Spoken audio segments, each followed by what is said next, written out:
घोर कलयुग में सेवा और भक्ति करना बेमिसाल। पूज्य गुरु जी सच्चे रूहानी रहबर पूज्य गुरु संत डॉक्टर गुरमीत राम रहीम जिनसा फरमाते हैं कि इस घोर कलयुग में सेवा करना, भक्ति इबादत करना अपने आप में बेमिसाल है। हर इंसान यह नहीं कर पाता।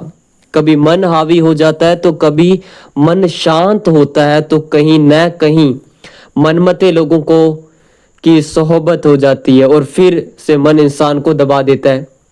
पूज्य गुरु जी कहते हैं जो इंसान सत्संगी हो और अल्लाह वाहिगुरु की चर्चा करे तो उसकी ही सोहबत करो। इस संसार में दिखने में बहुत से लोग अल्लाह वाहिगुरु को याद करते हैं। उन्हें देखकर यूं लगता है कि इनके अलावा मालिक से अधिक प्यार करने वाला कोई है ही नहीं। लेकिन यह जरूरी नहीं है कि जो दिखता है वो होता है।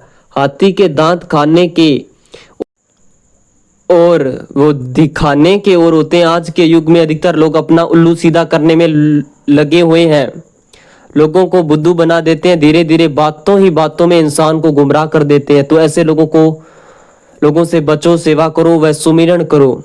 पूज्य गुरु जी फरमाते हैं किसी भी जीव को अपनी गलतियां नजर नहीं आती, अपनी कमियां नजर नहीं आती कि मुझ में ये गलतियां हैं, मुझ में ये कमी है इत्यादि। इसको वो कभी ख्याल में नहीं आता, बल्कि अधिकतर लोग अपनी कमियों को नजरअंदाज करके अल्लाह वाहिगुरु राम में कमी निकालते रहते हैं और एक ना एक दिन उनका हश्र बुरा होता है, होना ही होता है। पूज्य गुरु जी फरमाते हैं कि एक बार दो नशेड़ी एक बेरी के पेड़ के नीचे बैठे हुए थे और उनकी आज अचानक बातों में चर्चा चली कि कहने लगा कि कौन कहता है कि भगवान गलती नहीं करता, मालिक बहुत बड़ी गलती करता है। दूसरा कहने लगा कि क्या गलती कर दी। पहले ने कहा कि देखो वो मरियल सी बेल है, उस पर कितना बड़ा कद्दू लौकी पेठा लगा हुआ है। दूसरी ओर कितना बड़ा बेरी का पेड़ है और इस पर कितने छोटे छोटे बेर लगे हुए हैं। न मालिक का दिमाग खराब, दूसरा भी अमली था। उसने कहा कि हाँ बिल्कुल खराब है। उसने कहा कि भगवान छोटी बेल पर छोटे छोटे बेर और इतनी बड़े पेड़ पर लौकी कद्दू पेठा लगा देते हैं। वो बातें कर ही रहे थे कि कुछ देर के पश्चात हवा का एक झोंका आया, जिस पर पहले निषेड़ी ने भगवान की गलती होने पर कहा था कि वह दूसरे निषेड़ी से बोला कि भगवान की कोई गलती नहीं है। दूसरा कहने लगा कि अभी तो तू भगवान की गलती निकाल रहा था, अब क्या हुआ। पहला निषेड़ी कहने लगा कि अभी थोड़ी देर पहले हवा का एक तेज झोंका आया, उस दौरान बेरी के पेड़ से टूटकर एक बेर मेरे नाक पर आकर लगा। अगर बेरी के पेड़ पर कद्दू लौकी या पेठा लगा होता तो मेरे शरीर पर नाक नाम की कोई चीज नहीं रहनी थी।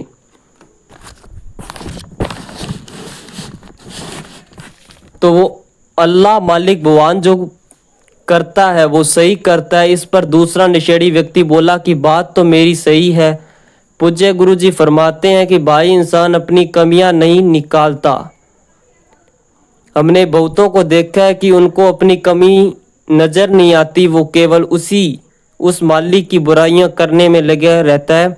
मालिक ने ऐसा क्यों कहा, क्यों किया, मालिक ने वैसा क्यों किया इत्यादि। अरे भाई मालिक के भक्त, मालिक के संत पीर फकीर तो बात बताते रहते हैं कि ऐसा करो वैसा करो, लेकिन इंसान वैसा ना करे तो फकीरों को उसमें क्या कसूर।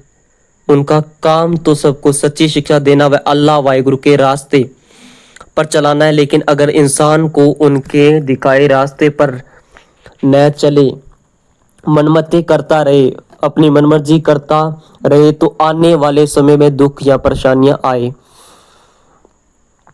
वो आपको बोझ उठाने पड़े तो दोष संतों पर लगता है। संतों ने कुछ कहना थोड़ी है ही है। पता नहीं कितने ही लोग ऐसे जिन्होंने खुद कुछ नहीं करना, अपना आरोप मालिक पर लगा देते। यानी